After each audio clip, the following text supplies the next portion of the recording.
Alright guys, just a quick video about how to prepare for army basic training. The 14-week phase 1 training you're going to go through if you want to join the British Army. And even if you join in a foreign army, the American, Canadian, French, Spanish, whatever army, it's going to be very similar in terms of training. So these tips are going to help you for whichever army you're planning on joining. The first thing I'd highly recommend is learn how to iron. You're going to be doing a lot of ironing when you join the army, and I mean a lot of ironing. You're going to be spending hours each night in basic training doing it.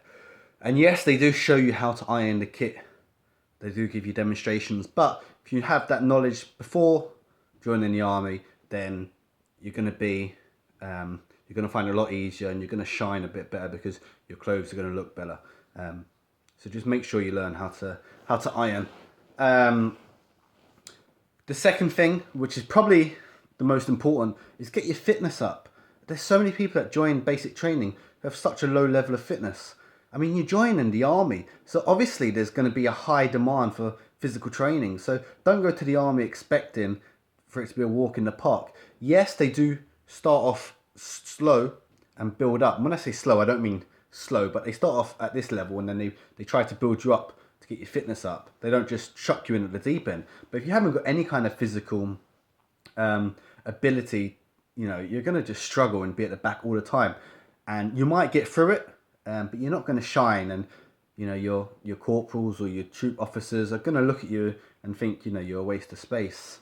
They're not going to take you seriously. The kind of training that I would highly recommend is the majority of it is cardiovascular in phase 1 training. So just get out there, some trainers on, and go for runs. You don't need to do anything more than 6 miles. They don't take you on anything further than 6 mile runs. So don't bother having to train 12, 14 mile runs. They're not going to take you on that. Furthest is 6 miles. But just do that 2-3 times a week. So if you join the army in say 3 months time, then just go for a run 3 times a week, along with other training routines such as swimming, because swimming is involved in the army. So do that a couple times a week. And maybe throw in some cycling or some rowing just to kind of vary your training. Something I would highly recommend, a lot of people join the army having done a load of running and they're super fit when it comes to running, but they've got no upper body strength. And when it comes to stuff like the assault course where you've got to pull yourself up a wall and lift people up and carry weights, and there's other activities where body strength is important, these people, they crumble.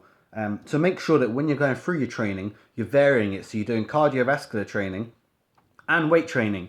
Obviously, my recommendation would be 60% cardiovascular, 40% weight training. And when I say weight training, I don't mean just going to the gym and doing your typical bench press or your bicep curls.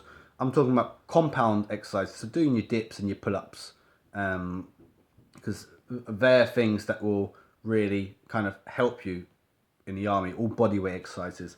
But also something you could do to increase your body strength is putting on a bag with maybe 5, 6, 7 kilos of weight in there, to start off with, and building up to about 15 kilos, and just going on long walks. Because in the army, that's what you're going to be expected to do, because the army basic training teaches you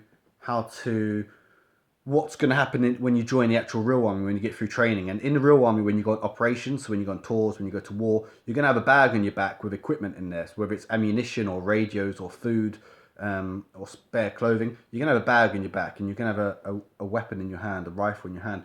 So in basic training, you go on these things called tabs, which stands for Tactical Advanced to Battle, where you have 15 kilos, depending on which job you're joining in the army. It ranges from 15 to 25 kilos.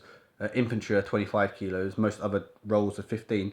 15 to 25 kilos in your Bergen or in the bag, and you have to march 8 miles, and it's within 2 hours that you have to do it. I think from 1 hour 55 to 2 hours. That's the time frame. So 15-minute miles. So that's something I'd highly recommend that you do.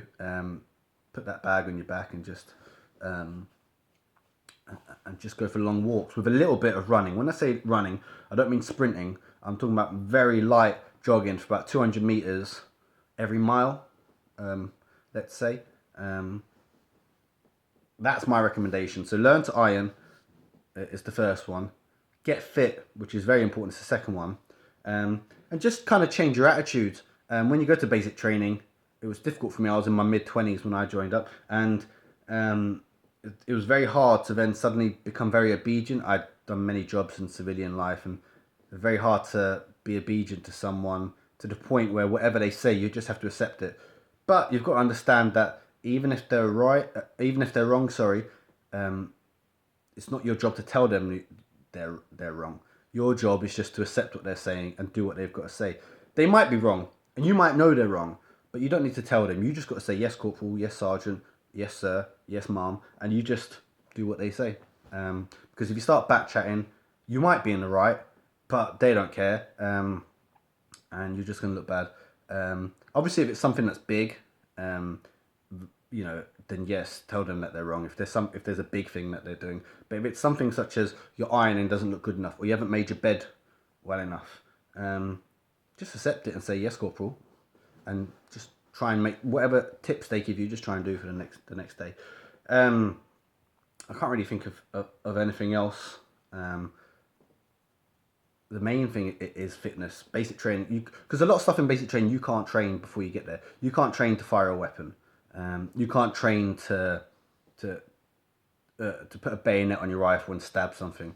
The only things you can train is your attitude, and just your physical fitness. If your fitness is really good, then you'll find phase one a lot easier. So that's my main tip. So I hope you guys enjoyed it. Post any questions you have down below, and I'll try and answer them. All right, guys.